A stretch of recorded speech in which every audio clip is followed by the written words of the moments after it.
This is quite a painful road to take these ideas and bring them into reality. It requires a bit of innovation. It requires knowing your local context. And that's why right after Ruxandra, we clearly knew who would come afterwards. Because the subject of innovation is one that sometimes can take your brain and break it into parts and try to piece it back together. And hopefully you find coherence. And sometimes we can speak for the people that have tried to change systems. It feels sometimes frustrating. But it's also about knowing how to see the patterns and understanding what's happening, because innovation is a process in which you change, but it also changes you. So to talk about innovation and how that applies to the future of Romania, more specifically, allow me to welcome here on stage our good friend, Carl McFall.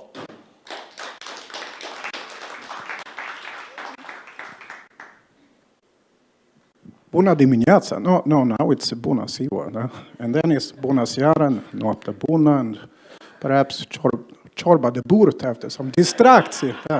So, another very important word I learned actually from Ovidiu Megan. I remember the people who teach me words, right?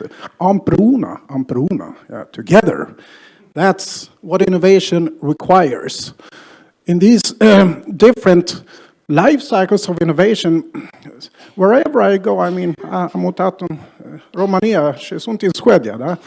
And wherever I go, and also looking into the historical context, I sort of discover that the roles remains the same in this kind of împreună situation, and also the phases in these life cycles of innovation, because, I mean, we need to gather together quite different type of personalities and people in what we do when we go about to innovate something. And I mean, it starts here in the gestation phase of science with the knowledge producers, the highly introvert researchers. They go close to the wall in a corridor and look down on the floor when you try to greet them. And there it starts with some kind of new insights. And on top of that comes the still quite introvert inventor or engineer who likes to sit on his chamber. He's not even out in the corridor, right? So he's fiddling with some kind of experiments on how to produce or improve a new type of technology, product, service, or a process, right? And but then comes a highly extrovert entrepreneur, thinkers, and then we have the doer, Entrepreneurs are proud doers. They make things happen, like Grazia Michalescu. But yeah. It's some people have the artistic capacity to embrace all these kind of personas into their character, and I think Grazian is such a person, highly communicative, and engages an audience and brings together different types of skills into a context where you can start to attract capital investments into a business model and make things happen. That's why we have the entrepreneur, highly communicative person, right?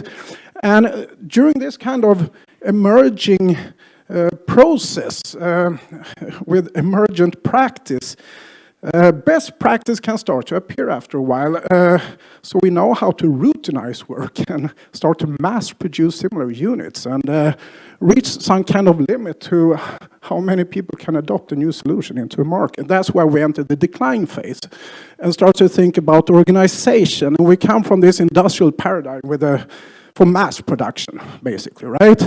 And now we live in a rapid, innovation-driven economy where we need the adaptive enterprise and business agility in order to enter these new phases and life cycles of innovation. And it will be very interesting to see further on here what the human capital will do now when it's going down in the digital domain of structural capital, the artificial intelligent ecosystem. But human capital, well, it used to be inventory and machinery and stuff which composed the value of the components of market value in organizations. And today it's the opposite.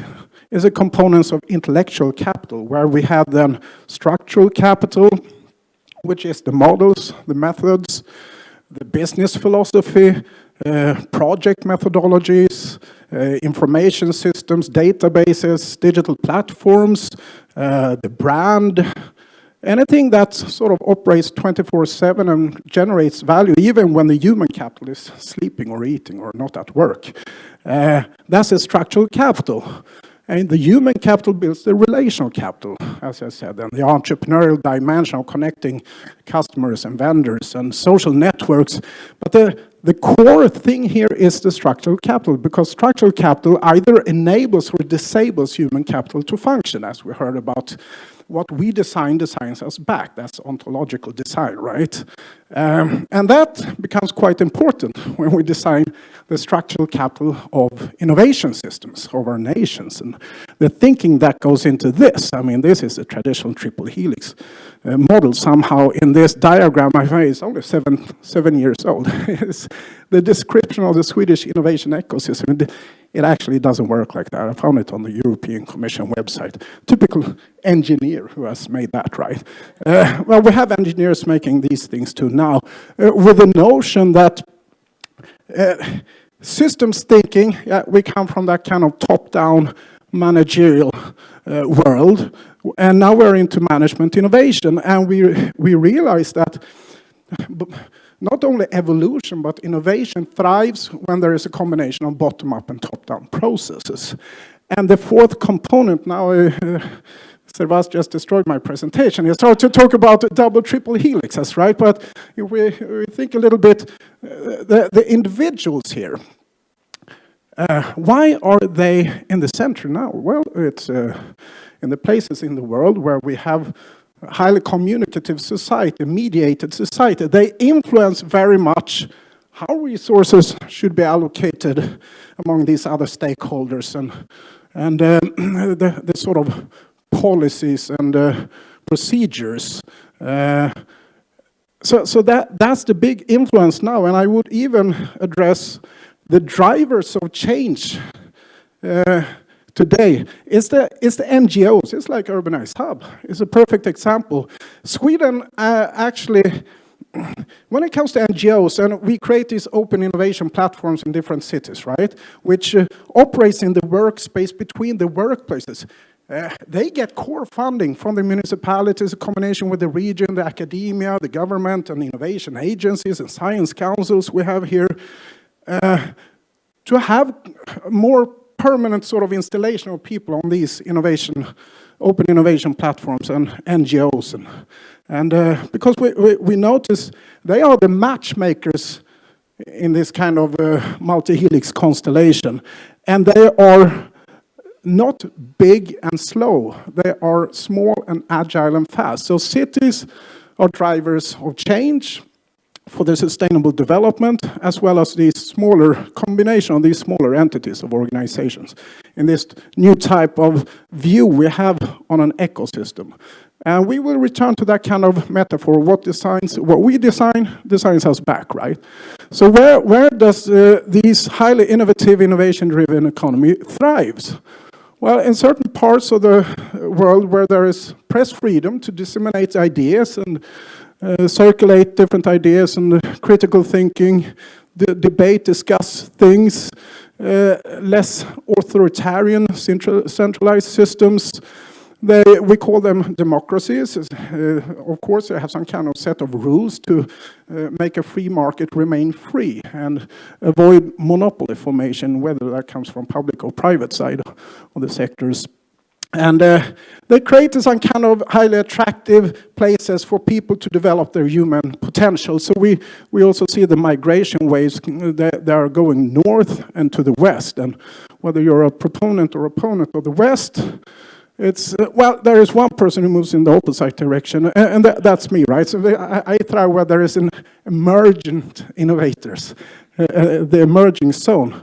Because we're not stuck in a path dependency here, right?